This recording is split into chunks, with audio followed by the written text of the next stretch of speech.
Hi, this is Emma from Unique Phoenix, and this is Real Raw Separation, Part 3, Bumpy First Steps. So Part 3 is going to take you through the most challenging conversation that I've ever had to have, and I could not have ever prepared myself for this conversation. It was an emotionally charged and challenging conversation, and the one thing I'm always going to be grateful for is we did it together. We also did the preparation, the homework. Let's begin there. Let's begin with the homework, the preparation. I can't emphasize this enough. With any kind of big change and where there's a challenging conversation that's got to take place, do homework.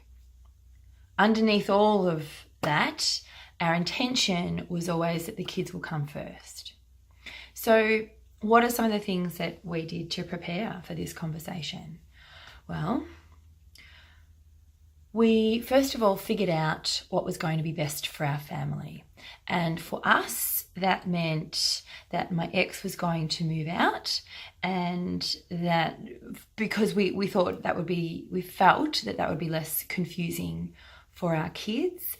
And look, although it was emotionally and financially really challenging in the first few stages, in retrospect, we can still look back and see that it was definitely the best for our family to make that decision.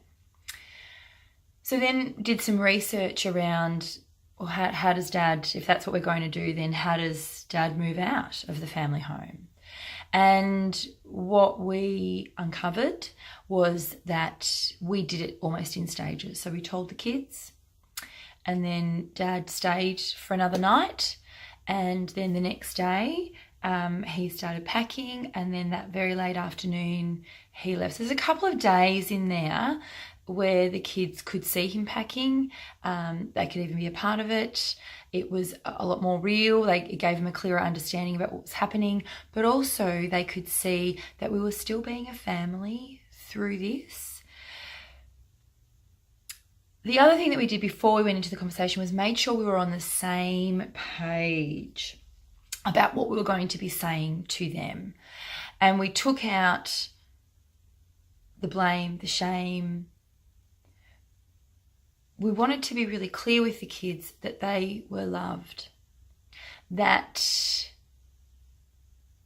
the separation had nothing to do with them, and that regardless of mine and their dad's relationship changing, that we were still going to be a 100% strong family. So the other, one more thing that we did was work out the care arrangements so that they could be really clear on what it was going to look like to them, who they were going to be with. And so as I was shifting and transitioning through it, they would always know that they were absolutely feeling safe and secure and loved and looked after.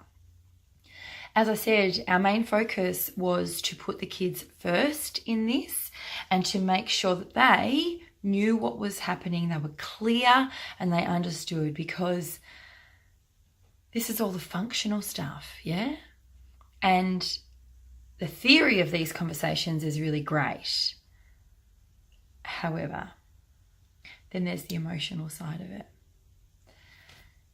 Holding my kids' space through these conversations and through this initial part, this bumpy first steps. Now that was the fucking hard part. You have to take ego out of the conversation. And as I said before, you have to take guilt, blame and shame out of it as well. And that's bloody hard when you're emotionally charged and you're seeing your kids devastated by news that their family is changing and trying to, process all of it. So I want to talk about that for a minute, because you do feel guilt and you do feel shame. Your marriage has failed and your family's breaking apart. That's what we're taught to believe. However, I made a choice, and here's how I went into it. I didn't like looking at it like that, so I wanted to look at it in a new way. And so this is how I went into it. My marriage is and was a great success. We have created an amazing family. Our kids are beautiful, they are strong, and we are strong. Just because the relationship changed does not mean that it failed. It just changed, and we needed to change with that. My family was not breaking apart.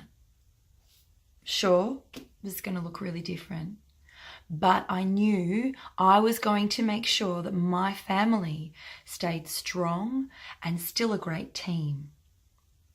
It's a choice how you choose to look at things.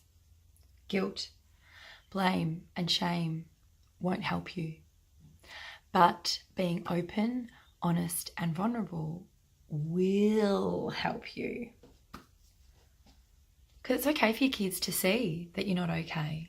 Just because it was my choice and I took those first few steps doesn't mean I didn't show my kids at times that Mama was doing it tough, that I was still having to find my way through these choices and the newness and the changes, and sometimes I needed their extra help or love or a hug. It's okay for them to see you vulnerable. Because I want you to remember, with every step of the separation, there's going to be a new you emerging. And that's no different for your kids too.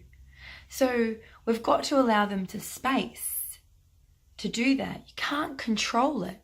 In fact, you can't control anything. Control's an illusion. This is a really bumpy step to navigate. I'm going to say that again. This is a really bumpy step to navigate. Your family, like mine, has gone through a massive change. And through the whole thing, you're going to need to practice forgiveness and faith in yourself and in what your intention is and what your family is going to look like. Above all else, you're going to continually need to tell yourself this: you are doing the best you can, and everything is going to be okay. If you would like some help navigating these first steps or any kind of change in your life, I'd love to help support you with that. So please stay with me now and find out how to connect and begin.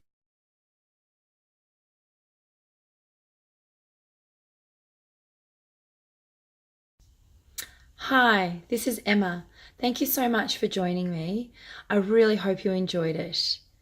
If you'd like to take the next steps with me and connect with me further, there are a few ways to do it. Firstly, my website. Second, you can find me on Facebook through my business page, Unique Phoenix. There's lots of free content and inspiring ideas. And you can like and share this clip. Please remember, I'm here to support you and help you ignite the spark that is within you right now. There is hope. Change is possible. And this is your life to live your way. Enjoy your day, always. Your way, your life.